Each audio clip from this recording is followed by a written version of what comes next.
हैं। शरद पवार बारामती पहुंच गए हैं और अब से थोड़ी ही देर में जो उनकी पत्नी सुनीता पवार हैं या सुप्रिया सुले की बात की जाए तो वो भी अब से थोड़ी देर में पहुंचने वाली है, क्योंकि उनकी पत्नी राज्यसभा सांसद है, उनकी बहन सुप्रिया सुले लोकसभा में सांसद हैं। बजट सत्र चल रहा था और आज राष्ट्रपति का अभिभाषण हुआ, तो इसीलिए जो है उनकी पत्नी और उनकी बहन सुप्रिया सुले दिल्ली में मौजूद थी। लेकिन जैसे ही ये दुखद जानकारी उन तक पहुंची, फौरन सुप्रिया सुले और उनकी पत्नी दिल्ली के लिए मुंबई के लिए रवाना हुई।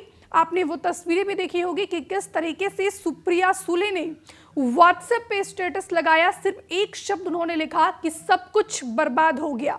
हादसे की जांच होनी चाहिए, एकनाथ शिंदे का कहना है। प्रधानमंत्री नरेंद्र मोदी से लेकर गृहमंत्री अमित शाह, रक्षा मंत्री राजनाथ सिंह, नेता विपक्ष राहुल गांधी, ममता बनर्जी, तमाम राजनीतिक जगत के जो दिग्गज नेता हैं, उन्होंने सोशल मीडिया प्लेटफॉर्म एक्स पर ट्वीट कर अपनी श्रद्धांजलि अर्पित की है, शोक व्यक्त किया है। और इसी खबर पर ज्यादा जानकारी के साथ हमारे सहयोगी रानू मिश्रा हमारे साथ फोन लाइन पर जुड़ गए हैं।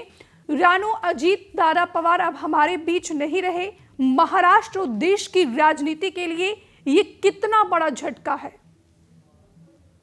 बिल्कुल, देखिए, बड़ा दुखद खबर है और बहुत दर्दनाक खबर है। जिस तरीके से महाराष्ट्र के जो डिप्टी सीएम थे अजीत पवार, उनका निधन हो गया है। जिस तरीके से 8:45 पर सुबह बारामती में जब लैंडिंग की कोशिश कर रहा था प्लेन, उसी वक्त वो क्रैश हो गया और इसमें 5 लोग सवार थे, 2 पायलट थे, क्रू मेंबर था और जो अजीत पवार डिप्टी सीएम महाराष्ट्र के थे वो थे, उनका पर्सनल असिस्टेंट था। तो 5 लोगों की दर्दनाक मौत हो गई है। और जैसे ये दुखद खबर देश की सियासत में आई, लोगों को पता चली, फिर तो कहना ही क्या था। प्रधानमंत्री मोदी ने ट्वीट किया, लिखा कि वो जनता के नायक थे, जनता के सेवक थे, उनके जाने से गहरा सदमा लगा है। देवेंद्र फडणवीस लिख रहे हैं, वो बयान दे रहे हैं महाराष्ट्र के मुख्यमंत्री कि एक दमदार और दिलदार जो मित्र है वो चला गया। लेकिन जो डिप्टी सीएम एकनाथ शिंदे हैं वो सवाल उठा रहे हैं और कह रहे हैं कि इसकी जांच होनी चाहिए और जांच भी अब तेज कर दी गई है। डीजीसीए के जो 4 से 5 अधिकारी बताए जा रहे हैं टॉप लेवल के, वो इस वक्त जिस कंपनी का यह विमान था उस कंपनी के दफ्तर में पहुंच चुके हैं जांच के लिए, क्योंकि जांच होना बहुत जरूरी है। जब तक जांच नहीं होगी पता नहीं चल पाएगा कि विमान क्रैश की मुख्य वजह क्या रही, क्योंकि पहली बार कोई ऐसा हादसा नहीं हुआ है। इसी कंपनी का विमान 2023 में भी सितंबर में क्रैश हो गया था, उसमें भी कई लोग घायल हुए थे। तो कुल मिलाकर अब जांच तेज हो गई है और जांच को लेकर सवाल भी उठाए जा रहे हैं। ममता बनर्जी जो पश्चिम बंगाल की मुख्यमंत्री हैं, वो सवाल खड़े कर रही हैं और सवाल उठा रही हैं कि इसकी गंभीरता से जांच होनी चाहिए, सुप्रीम कोर्ट की निगरानी में इसकी जांच होनी चाहिए, क्योंकि सुप्रीम कोर्ट के अलावा किसी पर भी उन्हें भरोसा नहीं है। तो देखिए, बड़ी दुखद खबर है महाराष्ट्र से। महाराष्ट्र के डिप्टी सीएम, 6 बार के डिप्टी सीएम अजीत पवार अब हमारे बीच में नहीं है।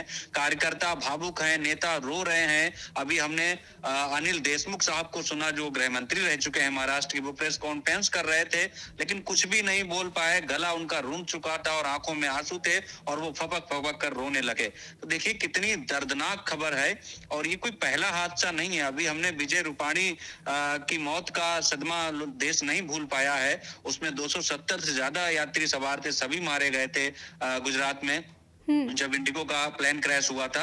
एयर इंडिया का, एयर इंडिया, बिल्कुल, लगातार जो ऐसी घटनाएं हैं वो घटती जा रही हैं। इनको लेकर सवालिया निशान भी हैं और एक जांच की भी जरूरत है। जांच ऐसी जरूरत है जिससे पता चल सके कि आखिर लगातार विमान क्रैश क्यों हो रहे हैं, चाहे बड़ा विमान हो, चाहे चार्टर्ड प्लेन हो जिसमें अभी अजीत पवार सवार थे।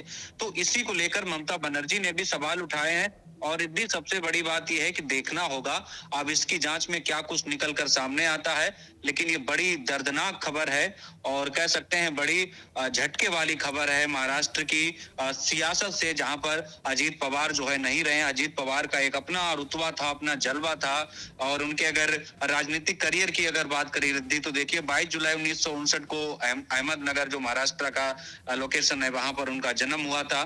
1982 में उन्होंने पहली बार शुगर मिल का चुनाव जीता। उसके बाद वो जो है 1993 में पहली बार इसी बारामती से लोकसभा का चुनाव जीते, जहां पर आज उनकी डेथ हुई है।